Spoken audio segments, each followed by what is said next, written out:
یہودیوں کی مذہبی کتاب تورات میں مکہ کا کیسا موت کا انتظار کر رہے ہیں اور ان سب کی زبان پر تورات کا ایک ہی کلمہ تھا، سام 84۔ یہ سام 84 یہودیوں کی مین کتاب تناخ اور ہیبرو بائبل کے بک آف سامز میں لکھی ہوئی ہے۔ تناخ یہودیوں کے لیے سب سے امپورٹنٹ کتاب ہے اور اس تناخ کے 3 مین حصے ہیں۔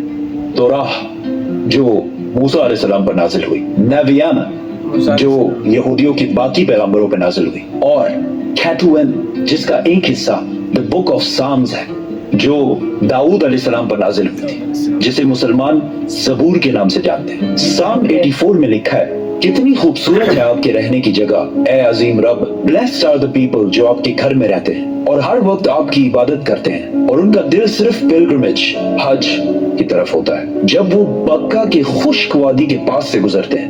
بکہ تو وہ اس وادی کو springs چشموں میں بدل دیتے ہیں۔ They go from strength to strength جس کا اصلی ہیبرو ترجمہ ہے They go from mountain to mountain۔ یہودیوں کی اس کتاب میں کلیئرلی لکھا ہے کہ خدا کا ایک گھر ہے بکہ کی خشک وادی میں اور اس کے پاس چشمہ بھی ہے اور وہاں لوگ پہاڑ سے پہاڑ کی طرف جاتے ہیں۔ یہ کلیئرلی کعبہ کی بات ہو رہی ہے جو مکہ میں ہے، جس کے پاس زمزم کا کنواں ہے اور لوگ صفا کے پہاڑ سے مروہ کی طرف جاتے ہیں۔ لیکن یہاں تو لکھا ہے کہ اللہ کا گھر مکہ میں ہے۔ اس کا مکہ سے کیا تعلق ہے؟ تعلق ہے قرآن کی سورہ آل عمران میں اللہ فرماتے ہیں کہ کہہ دیجئے کہ اللہ نے جو کہا ہے سچ کہا ہے اور پیروی کرو ابراہیم کی جو بالکل اپ رائٹ تھے اور مشرک نہیں تھے۔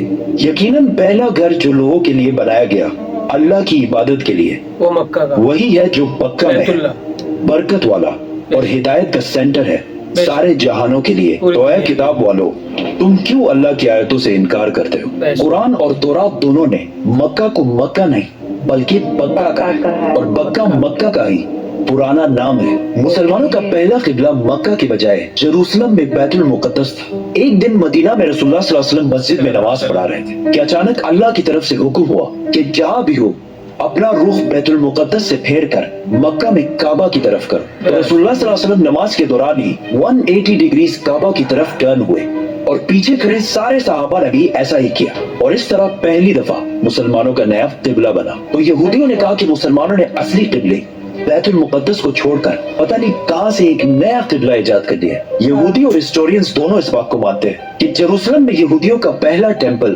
سلیمان علیہ السلام نے آج سے 3000 سال پہلے بنایا تھا، جبکہ مکہ میں کعبہ کو ابراہیم علیہ السلام نے بنایا تھا جو سلیمان علیہ السلام سے بھی ہزاروں سال پہلے گزر چکے تھے۔ تو مسلمانوں نے ایک نیا قبلہ